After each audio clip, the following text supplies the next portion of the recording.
Hey, Carly, could you do me a favor and stop by the supermarket to pick up some fruit for Hendrix? He's been craving something sweet and juicy lately. Sure, no problem. What kind of fruit does he like?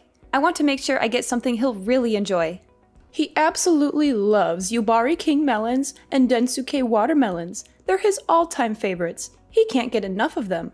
Yubari King melons and Densuke watermelons? I've never heard of those before. Are they really that good? They're incredible. They're some of the most expensive and rare fruits in the world, with a sweet and juicy flavor that's unlike anything else. Once you try them, you'll never want to go back to regular fruit again. Wow, they sound amazing. How much did they cost? I want to make sure I bring enough money with me.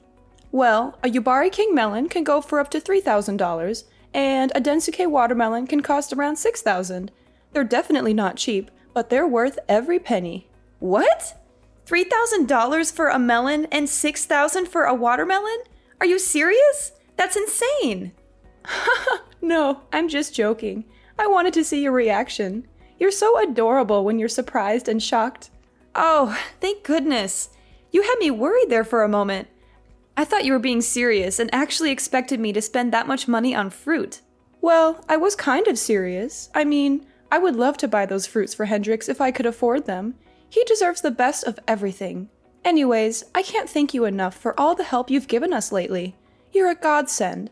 I really appreciate you bringing those clothes to the hospital for Hendrix yesterday. It's my pleasure, Helena. I'm happy to help out in any way I can.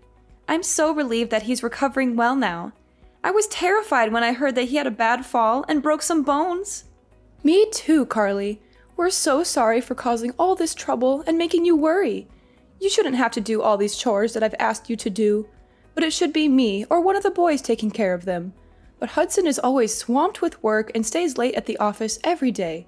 Shane just got an offer to work for a new company, so he's really busy preparing for that and won't help me out. I can't drive anymore because of my medication, so I'm not able to visit the hospital very often. That's why I've been relying on you so much. I feel bad for imposing on you like this. You must have your own things to do. You're just so nice and competent that it's hard for me not to ask you. It must be exhausting driving back and forth between my house and the hospital. And you even took Hendrix's dirty laundry home and washed it at your place? That's so thoughtful of you. Don't mention it, Helena. It's really no big deal. We're going to be family soon, after all. It doesn't take much time or effort for me to do these things. The hospital is not far from where I live. And I didn't know what to do with the laundry. I was going to drop it off at your place, but nobody was there. So I just took it home with me and washed it. That's very sweet of you. But there were some issues with how you did the laundry. The way you fold the clothes is kind of odd. If you fold them like that, they'll get all wrinkled and creased. Oh, I'm sorry about that. I didn't know there was a right way to fold clothes. My mom always used to fold her clothes like that, so I just copied her. Next time you come over, I'll show you the proper way to fold clothes. Actually, I can teach you a lot of things that will help you be a better housewife. You'll be spending a lot of time at my place in the next few months, right? It's a great chance for you to learn. Thank you, Helena. I'll try to learn as much as I can from you. I'll swing by your place next time I have some free time after work.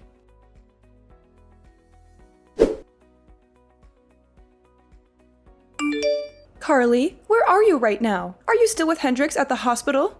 I left the hospital a while ago and went back to work. I had a lot of things to finish today, so I couldn't stay there for long. That's unfortunate.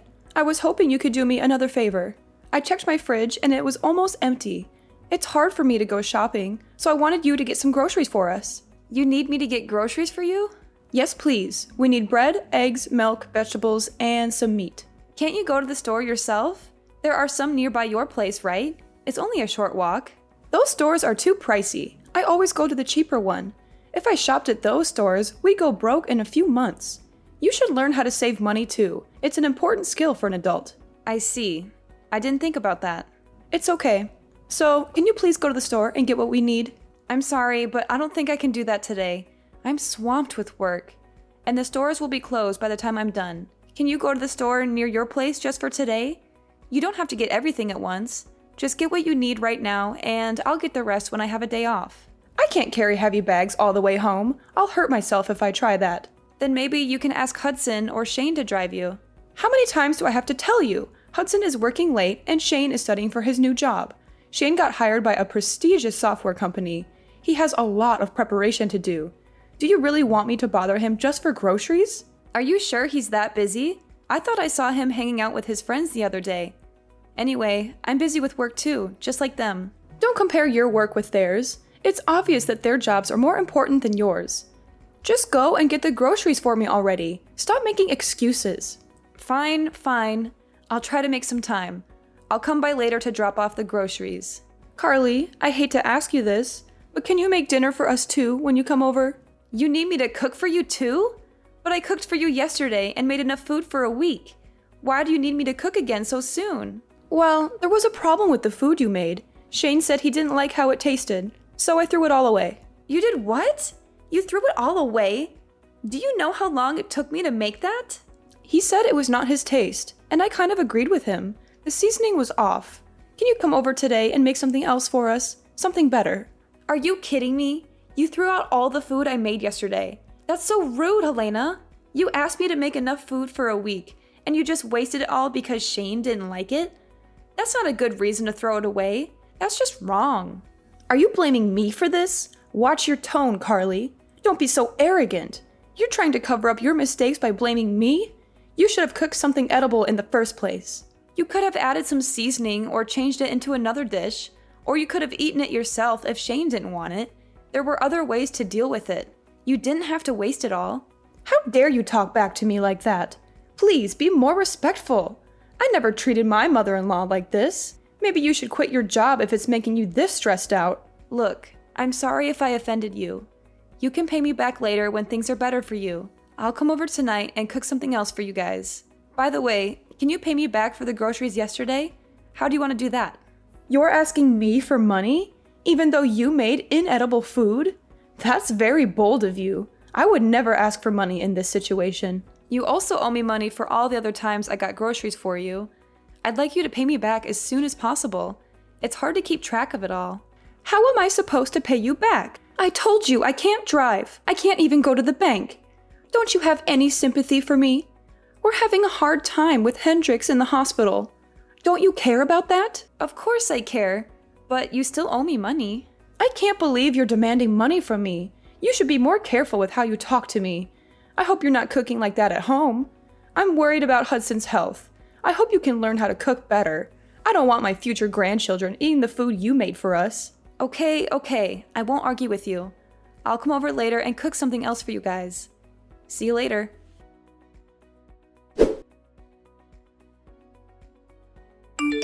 Carly, have you cleaned the house yet? What's taking you so long? The whole place is dusty and it's making me cough. I cleaned your house this morning. I used the vacuum cleaner in every room, so there shouldn't be much dust left. Is that all you did? Vacuuming? That's unbelievable. You didn't wipe any of the surfaces?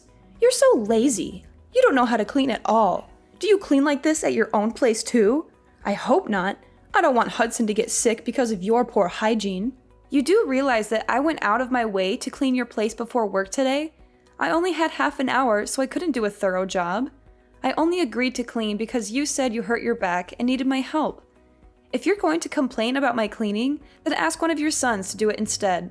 I can't come over every morning to clean your place before work. I'm overworked as it is. I have to do the chores at my place too, you know? How can you talk to me like that? Don't you want to help us at all? We're going to be family soon. I don't think I said anything wrong. I have to get back to work now, so I won't check my phone for a while. Bye. There's something I need to tell you. What is it now? I already delivered Hendrix's clothes at the hospital yesterday. Do you need me to go shopping or do some more chores for you? I'm still working, so can you wait a bit? You're using your work as an excuse again. You need to put my needs first. I'm very disappointed in you. I guess we made the right decision. What decision are you referring to? Our family had a meeting and decided that you are not suitable to marry Hudson. We want you to break up with him and end the engagement. Is this for real? Yes, we were all disappointed with you. At first, I thought you were great, but then I realized that you can't even do basic household chores. You always use your job as an excuse and put it before your family. You should focus on improving your domestic skills and taking care of your loved ones. You were also very selfish and never showed gratitude for the chances I gave you. I can't let my son marry someone like you. I'm sorry. I still haven't managed to process everything that you just said to me. I even offered to teach you how to do the housework, but you kept declining my offer every single time. You kept telling me that you had to go back to work using the same excuses and going to keep working. I've given up on you completely now. I've decided to let Hudson find a new woman to get married to. You're pretty old now anyway, and not even that good looking. Even if he did marry you, I wouldn't be sure if I'd ever be able to see my grandchildren. That's ridiculous. So everyone in your family, including Hudson, agrees to end our engagement? Yes, everyone agrees. Hudson always listens to me and is a good son. I told him that you wouldn't make a good wife and he agreed. What a relationship you have. Just remember that you and Hudson are no longer engaged. I don't want someone like you to be the mother of my future grandchildren. He will find someone younger and more beautiful to marry, who will be nicer and show me more respect. That's fine with me. If this is how you're going to talk to me, then I'm happy to end the engagement. I'm glad you understand. By the way, Shane will no longer have a job at the software company next year. I hope he finds another job soon. What are you talking about? That has nothing to do with this. It does. If Hudson and I are ending our engagement, then I'm withdrawing Shane's job offer. There's no need for me to be kind to your family anymore. I only offered him the job because I wanted to help out. He did not interview very well at all, and I felt bad about offering him the position in the first place. I have absolutely no idea what you're talking about. You don't have the authority to take back Shane's job offer. Have you gone completely crazy? Now that you're no longer engaged. I haven't gone crazy at all. Of course I have the authority to take back a job offer. I run this branch of the company after all. What did you just say? There's no way that you run a software company. Someone like you? I don't believe you one bit. Not the whole company, just this branch. I thought I told you that I manage a small department of a company when we first met. I don't remember you telling me that. It's hard to believe that you're a manager, even if it's just a small office. I interned at the company in college and was hired after graduation. My father worked there and helped open this branch, so I knew many of the higher-ups. I took over this office a few years ago. I can't believe you never mentioned this. Your husband knows about it. He asked me to find Shane a job there. I only offered Shane the position because Hendrix asked me so many times. Hendrix knew about this? Why didn't he tell me? Did you really think Shane got the job offer on his own? His resume is definitely not good enough to work for a company like ours on his own merits. He doesn't have the accolades or grades required to work at this company. As I understand it, he was a legacy student at the university because Hendrix and his father went there and donated money. He barely ever studied and spent his entire time partying. Do you really think someone like that would really get a job offer from a company like mine? Hendrix was worried about him and begged me to offer him a job. I only did it to give him a chance to change his life. So Shane only got the job offer because of you and Hendrix? Yes, and now that I'm not marrying Hudson, I'm going to cancel the offer and find someone more capable. Wait, please don't do that. We were all so happy that Shane got such a great job offer. Don't ruin his future. You know what? I'll let you and Hudson get married. No more calling off your engagement. I'm sorry I even brought that up. Everything's fine now, right? There's no need for you to take back Shane's job offer. No, it's not okay. Not even close. Do you have any idea how you've been treating me these past few weeks? You've made me do most of your grocery shopping, housework, and trips to the hospital in your place. I was kind enough to do all this by finding time before and after work, even though I was exhausted every single day. And on top of that, you still haven't paid me back for any of the grocery shopping I did for you. I think that I've been doing more than enough for you and your family, especially considering I'm not even married to Hudson yet. We're only engaged right now. And now you have the audacity to tell me that I'm unattractive and that my cooking is terrible? You want me to end our engagement now? I'd be more than happy to. Can you please calm down and take a deep breath? I take it all back. Every single word. You have my permission to marry Hudson. Are you happy now? Can we move on from this? No, I don't want to marry him anymore. After everything that's happened, all the feelings that I had towards him have vanished. He should have helped with the groceries, housework, and hospital trips since it's his family, but he didn't lift a finger. I don't want a guy who doesn't look after me and only listens to his mother. And why are you saying that you're forgiving me? Shouldn't it be the other way around? You should be the one asking for my forgiveness. I didn't have a good moment to apologize until now, but please know that I do feel terrible about everything that's happened. Can you find it in your heart to forgive me? That's not a proper apology. Even children know how to say sorry and apologize properly. How about you learn some manners before criticizing me for my appearance and my housework? Okay. You're right. I'm sorry. It was all my fault, and I deeply regret everything that has happened. Please forgive me. It's too late for that now. The damage has been done. I'm happy to end things with Hudson, and will hire a lawyer to make sure everything goes smoothly and is handled properly. And you better pay me back all the money you owe me for groceries and gas. Wait, hold on a minute. Don't get too ahead of yourself. I've told you that I'm sorry, and I think that you and Hudson should stay together. You two are perfect for each other. Go ahead and get married. I'd be happy to help you prepare for the wedding. I'll never do anything stupid like that ever again, and I'll pay you back all the money that I owe you. I'm begging you, please forgive me. I'm sorry, but I've already made up my mind. It's way too late for any apologies.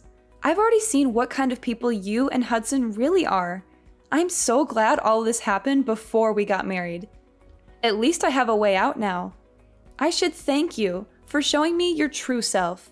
You saved me from making the biggest mistake of my life, marrying Hudson. I'm so happy right now. It feels like a huge weight off my shoulders. Anyway, I think that it'd be weird for us to keep in touch now. I'm no longer engaged to your son, so the two of us have no connection to each other anymore.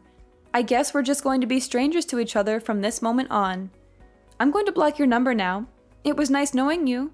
Thanks for the warning and all the red flags that you so kindly showed me. What are you doing? We still have a lot to talk about. I won't let you block me and run away. Well, too bad. I'm busy and have to go now. Bye forever. I'm telling you to wait. Why aren't you listening to me?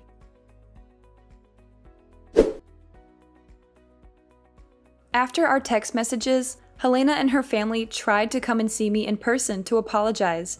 But I didn't have to deal with them as I went out after work with my friends to celebrate my liberation from Helena and her family. In the next few weeks, they all came to my office to apologize and talk to me directly. They cried and begged for forgiveness, but I brushed them off as much as I could. I worked things out with my lawyer and finally ended my engagement with Hudson and recovered all the money the family owed to me. Helena's husband was finally released from the hospital after recovering from his injury. When he found out about all the drama that had happened, he was appalled by Helena's actions and filed for divorce. They are now living apart. Hudson still had feelings for me even after our engagement ended and kept living in our old apartment because he was nostalgic or something. But he couldn't pay the rent for the place by himself, so he ended up moving back into his parents' house. Shane, of course, had to search for a new job as I revoked his job offer. Unfortunately, his lackluster resume and lack of motivation made it difficult for him to get another job offer. He may be jobless for a long time. All three of them are currently living together and are all very stressed out with their current lives. Their neighbors can hear them constantly arguing every single day. I guess they all reaped what they sowed for how they treated me in the past few months. Meanwhile, my life has been wonderful ever since I split up with Hudson. About 6 months later, I started dating a new guy that I really connect with. We have a great relationship and I plan on marrying him soon. He has a great personality and a very successful career. Unlike someone, both my personal life and work life are going so well right now. I'm so glad that I severed ties with that family before it was too late. I'm really happy with my life right now and hope things stay like this for a long time.